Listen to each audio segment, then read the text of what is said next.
as we reflected on in the last hour, dominated by the issue of Ukraine, a lot of them carrying pictures, like the Sunday Times, of this very warm welcome that Keir Starmer has given the Ukrainian president.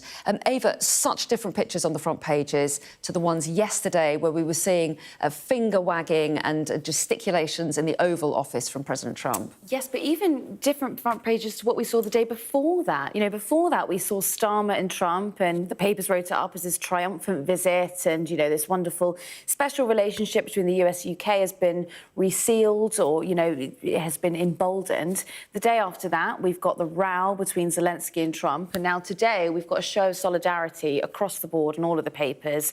Starmer welcoming Zelensky into Downing Street to a standing ovation inside Downing Street and all the way down Whitehall as well.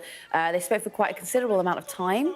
They exchanged quite a number of handshakes, actually. I think there was more than one. There were hugs as well. There were hugs. Everything's getting a bit French. Yeah, and so the rest of the EU leaders will now join them today for talks. But importantly, the Baltics have been left out of these conversations, which is interesting because you think the line that Starmer has run with throughout this conflict since Trump began his administration has been that Ukraine must be involved in talks because they are obviously involved in the war. And I think the Baltics would argue that they are sort of at a quite high threat level from Putin. So they're very upset today that they have not been invited to talks. Well, yeah, and that kind of highlights, or all of that highlights, the fact that events are moving so fast, but also the fact that they've already got countries feeling their noses are out of joint.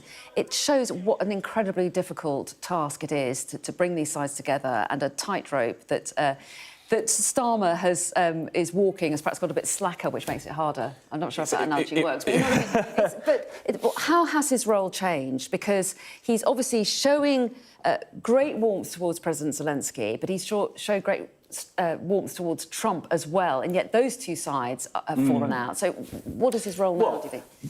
Britain has always being a bridge between Europe and America, certainly since the end of the Second World War, if not prior. And I think Keir Starmer is trying to continue in that tradition. Now, you know, this is all relative because Trump is a live wire and it's seemingly impossible to control or necessarily talk sense to at times. But obviously, as we know, Keir Starmer was on the phone to both Trump and Zelensky following the disastrous Oval Office meeting to try and mediate between them and get them back in the room together, rather than merely putting out a tweet as many other European world leaders were doing. So clearly he's playing a more significant role than many other European leaders, albeit we don't yet quite understand whether it's affecting America's thinking.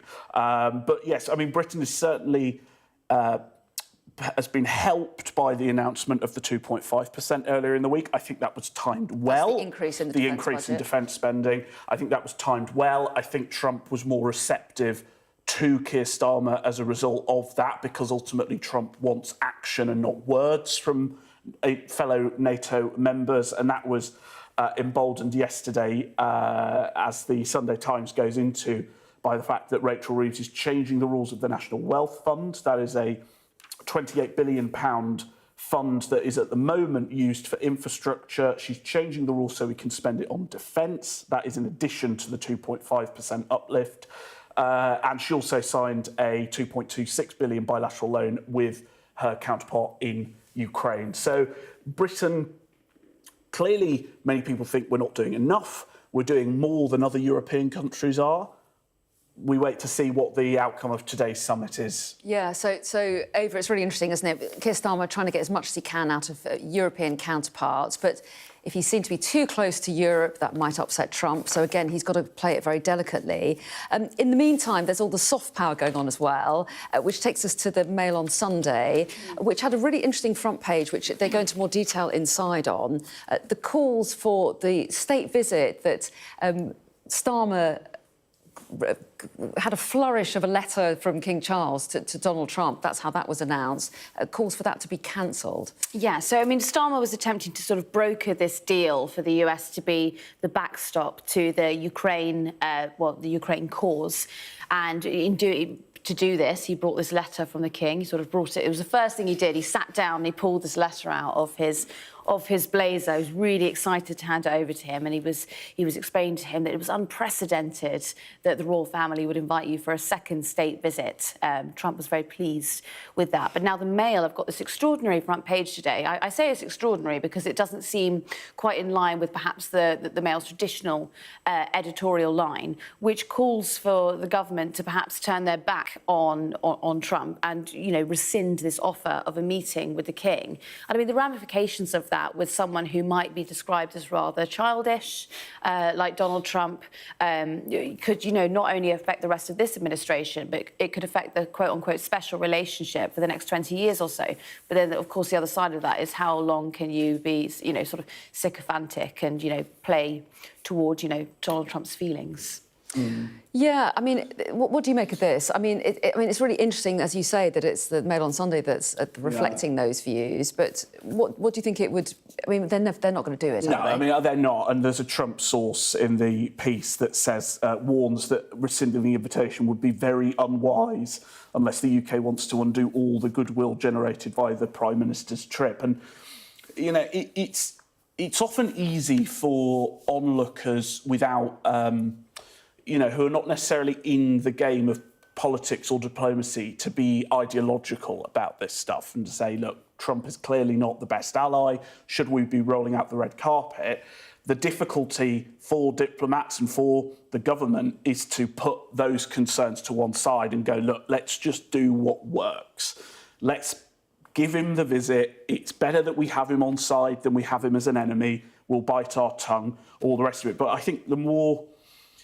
you know, we're only a few days on from Keir Starmer's visit, and it just strikes me that that letter moment, which appeared such a big PR win at the time, increasingly looks like Chamberlain's Peace in Our Time letter.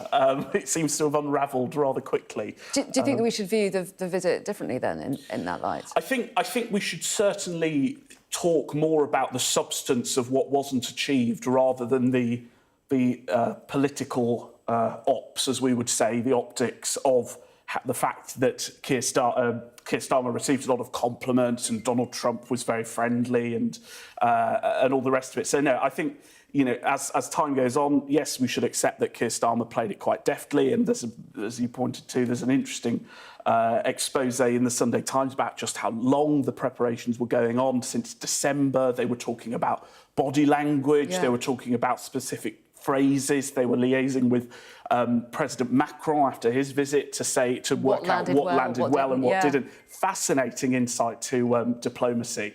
But yeah, I think it's very interesting that the Mail, and therefore I think we can safely assume sort of Middle England, really not that really quite unimpressed with Donald Trump's behaviour. Yeah, really interesting. But as you say, you know. Have you got a call? You've got a call coming. Let's be transparent about this. We've managed to cancel it. They're clearly not watching Sky News. How rude.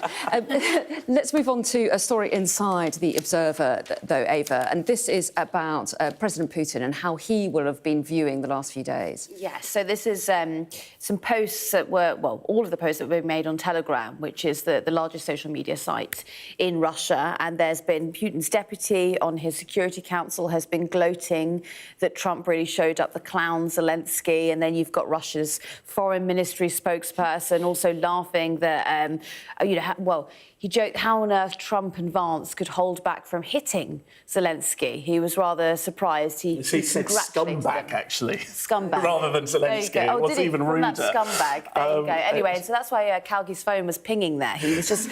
His Telegram has been popping off ever since he posted that message. It's astonishing, isn't it? And sometimes it's very interesting because... You know, it takes an understanding of the Russian language to which I don't have to see the insight. Oh, I thought you just done a translation there. Yes, it's just astonishing how brazen actually the Russians are being, and they're spelling out exactly what they want. And it's astonishing that Trump is willing to countenance it. And there's even so shy, hadn't they, before the Russians? They've been so shy on that, illegal war. We were just talking about how difficult diplomacy is. Yeah. You've got sort of these totalitarian states that, I mean, they're openly talking about working with the White House to have regime change in Ukraine and get rid of Zelensky, and they're not even hiding it. And yet, we're having this conversation. What does Putin want? What is Trump going to get? For goodness sake, he's all there. It's Trump remarkable. now allowing Russian state media into the Oval Office. I mean, that was an extraordinary move to allow a reporter from the Russian state broadcaster, into the room where the free press is. But We'll take us back into that room because there's an article in the Mail on Sunday, a double-page spread, which goes into some of the detail of that a now famous event. It's not actually that article. I think it's in the Mail. It's a double-page spread saying, does Sly Wink prove it was a mugging? We'll try and get the right one up there. And what they mean by that, who's the Sly Wink by that they're referring to here? Well, they're the husband of Marjorie Greene-Taylor. Taylor Greene? Have I got that Marjorie right? Taylor Greene. Marjorie Taylor Greene. Certainly Thank partner. you. I don't know if they're married or not, but Thank you. Well, partner, sorry, excuse me, who asked this rather ridiculous question, I think it's fair to say, asking Zelensky why on earth he wasn't wearing a suit and he was disgracing the Oval Office by not wearing one. I mean, anyone who has, even tangentially followed this story, the Ukraine war for the last 3 years will know that he doesn't wear a suit in the same way that Winston Churchill didn't when he visited the White House. So this is actually there we part go, of the double-page spread. It's actually the bottom right-hand corner. So yes, they're making the point that, not the only leader going through a war who didn't dress but there are claims that... So I think it was Donald Trump who winked at the reporter after he'd asked the question. And there are some accusations that Donald Trump and J.D. Vance sort of pre-planned the ambush because Zelensky was actually basically warned to be on guard beforehand by American officials. Some people called it a planned political mugging, and they're suggesting that wink was alluding to him maybe being part of the setup because it just unravelled so quickly that it almost, it was one of the most astonishing things I've ever seen. I couldn't believe what I was watching. It was an upsetting watch, wasn't it? It was a difficult It was watch. upsetting. It was like watching two bullies in the school playground. And it did make you rather proud to be British, I would say, because if you look at the calibre of the questions that were directed towards Starmer and Donald Trump just the day before, compared to... I mean, I think that actually diminishes the free press, being permitted to ask a question like that. I think it's really disappointing, actually. Well, I guess free press, you can ask what questions you want. Well, not in my free press. Let's just deal with a couple of other stories, if we've got time to squeeze them in, on other subjects. And this is a story in The Express about Boris Johnson not being welcome in Reform. Who's saying this? This is Zaya Youssef, who is the chairman of Reform, a very, very interesting character who I think many people still may not be wholly familiar with. He was appointed last year, millionaire entrepreneur, also an ethnic minority, so very helpful for the Reform brand on multiple levels. He's saying that Boris Johnson is one of the most damaging prime ministers in British history and would absolutely not be welcome to join Reform UK. And I think this is interesting because the way Boris's legacy is changing, particularly in light of the immigration figures in 2022 and 23 that he presided over, I thought he would become an almost deified figure on the right, a bit like Margaret Thatcher was, and be welcomed and venerated at conferences and all the rest. And it seems actually history's been quite unkind to Boris on the right, and many people who are in Reform, and I know a lot of my friends on the right, actually don't want Boris anywhere near politics in the front line because they just think what he did on immigration was anathema to what they believe in. Oh, that's very interesting, and yet we hear his voice a lot, of course, because he has a column in the papers. We do, and a lot of these speculations he may return, and I don't think they are unorchestrated, so it's one to watch for. Very interesting. Well, really good to have you in this morning, Christian and Ava. Thanks so much for taking us through the papers. Really fascinating times. Thanks very much indeed.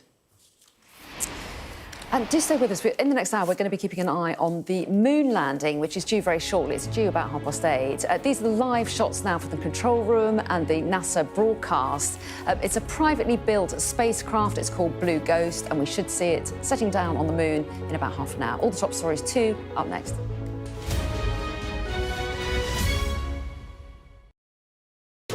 We are under Israeli